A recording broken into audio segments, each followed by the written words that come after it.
आप देख रहे हैं डार्क फाइल्स। तो चलिए बढ़ते हैं आज की इस कहानी की ओर। इस बार गर्मियों की छुट्टियों में मैंने राहुल को अपने गांव घुमाने का वादा किया था और मैं अपना वादा कभी नहीं तोड़ता, फिर चाहे जान ही क्यों ना चली जाए। लिहाजा छुट्टी अनाउंस होते ही हम दोनों अपना अपना सामान समेटने लगे। हॉस्टल से मेरा गांव थोड़ा दूर जरूर था, मगर वहां पहुंचने के लिए साधनों की कोई कमी नहीं थी।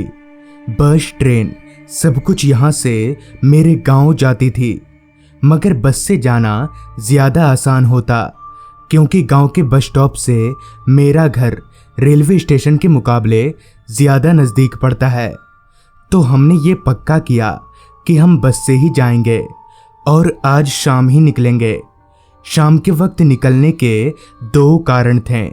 पहला ये कि दिन के वक्त बस में बहुत ज़्यादा भीड़ रहती है और दूसरा ये कि दिन में गर्मी बहुत लगती है। सारी तैयारी हो जाने के बाद शाम के तकरीबन 5:30 बजे तक हम लोग हॉस्टल से निकल गए।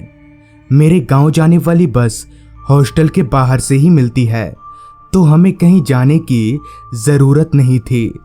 हमें बस वहां खड़े रहकर बस के आने का इंतज़ार करना था।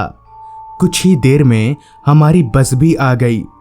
हम दोनों बस में चढ़े और एक एक सीट पकड़कर बैठ गए। शाम का वक्त होने की वजह से उतनी गर्मी नहीं लग रही थी। अंधेरा भी लगभग हो ही चुका था। मेरा गांव थोड़ा दूर था, तो यकीनन वहां पहुंचते पहुंचते हमें रात हो जाएगी। बस पूरी रफ्तार से रास्ते पर दौड़े जा रही थी।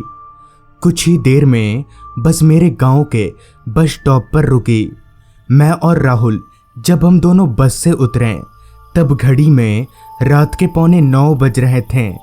हालांकि मैं काफ़ी सालों के बाद अपने गांव आया था, मगर फिर भी मुझे रास्ता घाट पहचानने में कोई दिक्कत नहीं हो रही थी क्योंकि इतने सालों में गांव में कुछ भी नहीं बदला।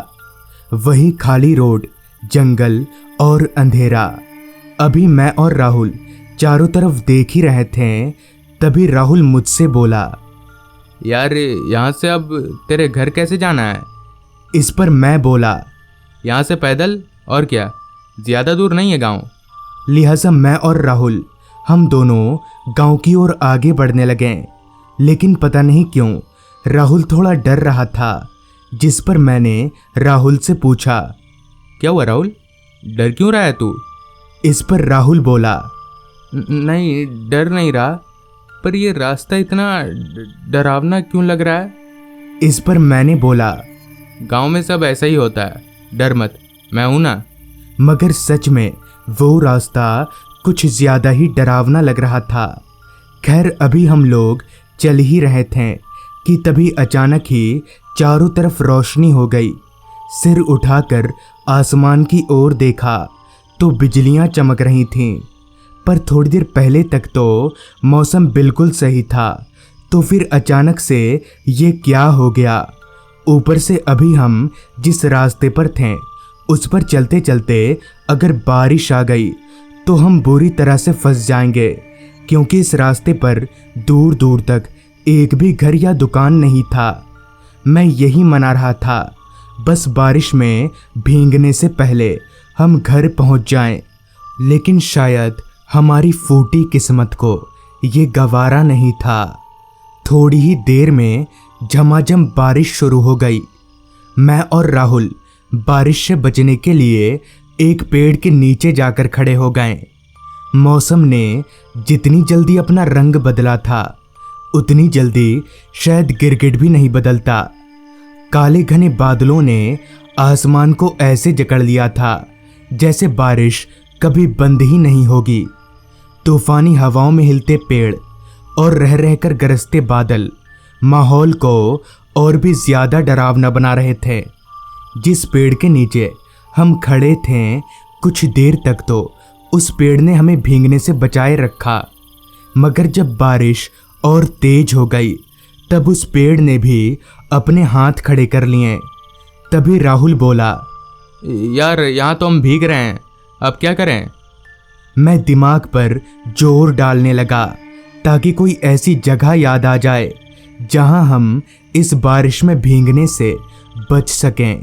तभी मुझे याद आया कि पास ही में जंगल के थोड़ा अंदर एक पुराना मंदिर है। हालांकि वो मंदिर किसी भगवान का नहीं है, मगर फिर भी गांव के लोग उसे मंदिर ही बोलते हैं। मैंने सोचा अगर किसी तरह से हम लोग वहां पहुंच जाएं तो इस बरसात से निजात मिल जाएगा। मैंने सारी बात राहुल को बताई और हम लोग जंगल में घुसकर उस पुराने मंदिर की ओर जाने लगे। कुछ ही देर में वो मंदिर हमारी आंखों के सामने था। मंदिर की दीवारों में दरार पड़ चुके थे, कुछ जगहों से प्लास्टर छूट गया था। खैर हमें क्या, हमें तो सिर्फ इस बरसात से बचना था। लिहाजा मैं और राहुल हम दोनों दौड़कर उस मंदिर में घुस गए। मंदिर के अंदर बहुत ज़्यादा अंधेरा था, यहाँ तक कि मैं अपने बगल में खड़े राहुल तक को भी देख नहीं पा रहा था। इतने में ही राहुल बोला, सुनना, मेरे बैग के सबसे ऊपर वाले चेन में टॉर्च होगा, निकाल तो। मैंने अंदाजे से ही राहुल के पीछे जाकर उसका बैग पकड़ा और सबसे ऊपर वाले चेन को खोलकर टॉर्च निकालकर जलाया। मंदिर बाहर से जितना टूटा फूटा और पुराना था, अंदर से भी वैसा ही था। मंदिर के अंदर जहां भगवान की मूर्ति होनी चाहिए, वहां पर एक अजीब सी मूर्ति थी। मूर्ति के माथे पर 2 सींग थे। खैर हम दोनों थोड़ी धूल साफ करके एक जगह पर बैठ गए। राहुल ने हाथ घड़ी में टॉर्च मारकर देखा तो रात के 10 बज रहे थे। बारिश अभी भी तेजी से बरसे जा रही थी। राहुल ने टॉर्च ऑफ किया और बोला, यार मैं जरा सोने की कोशिश कर रहा हूँ, अगर बारिश छूट जाए तो मुझे उठा देना। इतना बोलकर राहुल वहीं पसर गया। बाहर से एक हल्की सी धुंधली रोशनी मंदिर के अंदर आ रही थी, मगर वो रोशनी बहुत हल्की और धीमी थी। परेशान होकर अभी मैं बारिश के थमने का इंतज़ार कर ही रहा था कि तभी बाहर से आती उस धुंधली सी रोशनी में मुझे मंदिर के अंदर कोई आता हुआ दिखा, कोई बच्चा।